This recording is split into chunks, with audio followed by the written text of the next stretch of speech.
I'm not going to spend a whole lot of time on chapter 17 and chapter 18 because I think the information contained in both of those chapters is pretty self-explanatory. I also think that since you've been working with analysis all quarter long, you understand that words and sentences have a lot of meaning, and that they're worth analyzing and understanding.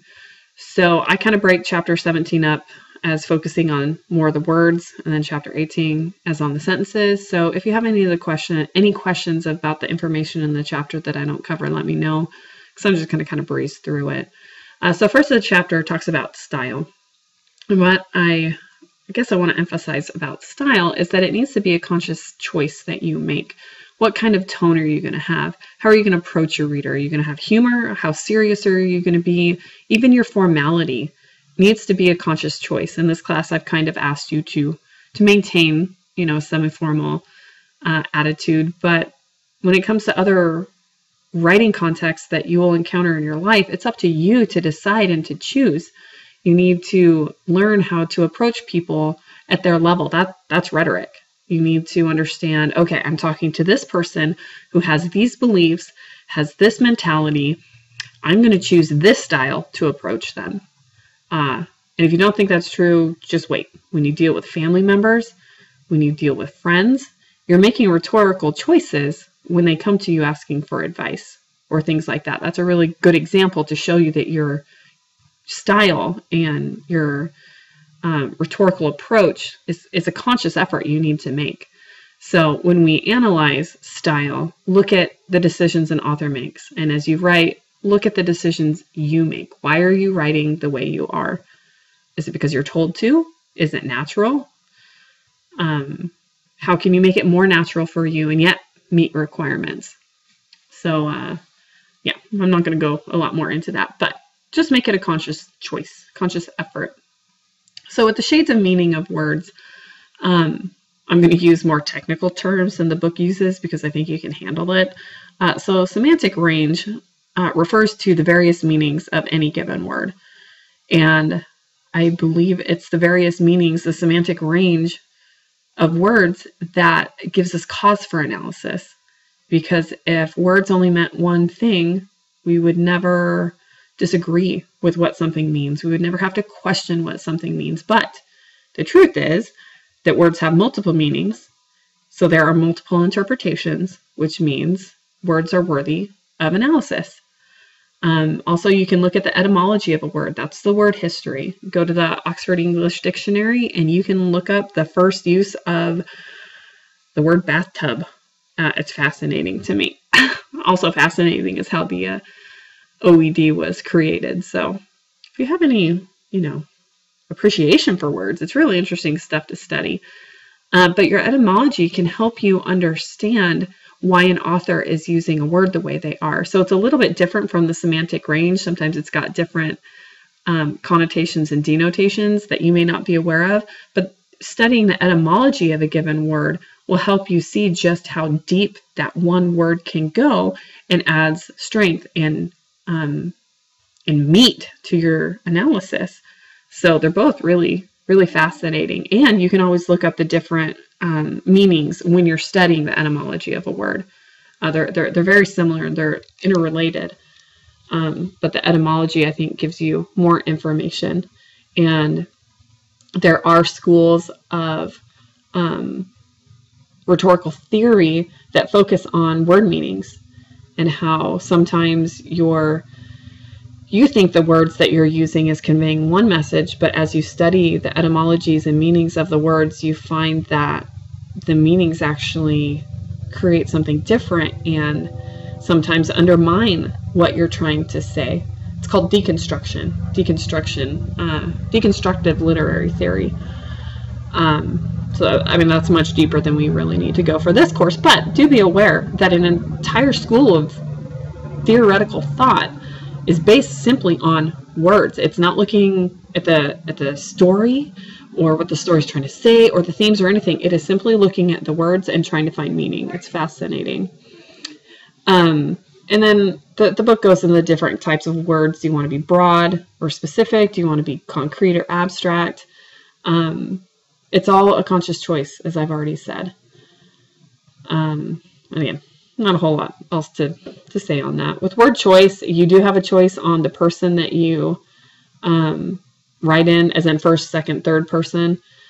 Academic writing, no matter what, it tends to be third person. So I would really encourage you to stick with that, because it's harder to write that way. And as the book says, you is blah. We don't like you. The book says that you is more assertive. So your readers might feel like you're pointing at them and saying, you do this and you do that. In my experience with composition, that's not how I take students using you. I don't think they're being assertive. To me, they're just being too general. They're saying you as in the entire world agrees with me. And that is why I don't like it. It's because it's too general. It's not being specific. It's not being focused. It's just thrown out there. And you lose meaning when you do that. So whether you agree with my perspective or the books, or you disagree completely, you is just not appropriate in academic writing. So don't do it. Have I harped on that enough this quarter, you think? Probably. All right, so chapter 18 goes into sentences. And so this is where we move from a single word to a single sentence. And really, the sentence is the basic element of meaning. You could say, well, a word's the most basic element. Well, yeah, but there's no, you can't make a statement necessarily with just one word. Imagine if I just said the word apple. Okay, well, there's a lot of meanings to the word apple, I guess. But what if I said the sentence, I want an apple, or please take an apple? There's so much more meaning when you have a sentence. So words are very important. You need to look at words, but sentences are extremely important too. So one of the main things that you want to identify when you're looking at a sentence is the main clause, because we've talked about, well, we will in a second. You've read about the different types of sentences, and essentially it's just manipulating the main clause. So the main clause is just the basic sentence that can stand on its own. Okay, so like I love to ski is a main clause. We're going to get more into this down here. So if you don't understand what a main clause is, get a better understanding of it. Either ask me or go back to the book, because you need to understand within a sentence what the main point is. There's always a main point to a sentence, and you need to identify that when you're analyzing the structure of a sentence. So look at your own writing and say, okay, where's my main clause? Okay, it's buried under a lot of stuff. Do I want that? Do I want to emphasize it? Do I want to de-emphasize it? What do I want to do with the main clause of this sentence? And I know you're not going to sit there and go through every single sentence in your papers and manipulate your main clauses, but you need to be aware of them. When do you want to create emphasis? When do you want to demonstrate good writing skills by making your sentences more complex? What do you want to do with your main clause? Just be aware. So you've also got independent and dependent clauses. So independent means it can stand alone on its own as a sentence. So I love to ski is an independent clause. You can have a lot of stuff before it, you can have a lot of stuff after it, but it in and of itself is a complete thought. So it's an independent clause. It doesn't need any other information to make it a complete thought. Whereas dependent clauses have to have more information. So if you said in the winter, okay, it's a sentence fragment. We've talked about those already this quarter. It needs more information. So you could say, I love to ski in the winter. You can say in the winter, I love to ski. You can say, I love to ski, but you cannot say in the winter by itself. So deep in the winter is a dependent clause dependent upon an independent clause. You can have 5 dependent clauses together. It's still going to be a sentence fragment or an incomplete sentence. You have to have a dependent clause connected to an independent clause. Okay, so now that you understand that, we can go down to the different sentence types.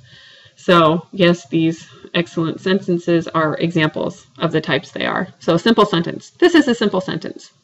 That's it. I love to ski is a simple sentence. Okay, it's only got one independent clause. That's it. A compound sentence has 2 independent clauses, because you can say this is a compound sentence. You've got your comma and your conjunction, but it is a lame one, is a complete thought. So you've got 2 independent clauses to complete a compound sentence. Okay, they also need to be equal in weight.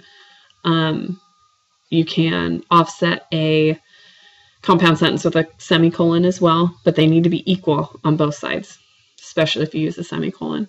So a complex sentence contains a dependent clause and an independent clause. So though lame, that's the dependent because it cannot stand on its own. This is a complex sentence. Okay, here's your independent clause. Here's your dependent clause. Then you've got the compound complex, which combines the both of them. Here's the dependent clause that makes it a complex sentence. Here is one independent clause. This is a compound complex sentence. Here is your conjunction. And then you've got, it works despite its lameness. That is a complete thought. Okay, so dependent clause equals a compound complex sentence. I like my students to understand the different sentence types so that you can utilize them and create flow and creativity to your writing, because if you had nothing but simple sentences, you're going to be choppy. If you have nothing but simple and compound sentences, it's going to be choppy. You need a combination of all four of them. And as I've said before, make sure that how you use your words and how you formulate your sentences is a conscious choice. Don't just throw information out on a paper. Think about why you would use a simple sentence over a complex sentence. When is it more appropriate to use one? What main clauses are you trying to emphasize? What main clauses are trying to list information? You've got to think about all that stuff. So think about it. Your sentences are extremely important, as are your words. So try to be very conscious in how you approach them and how you use them.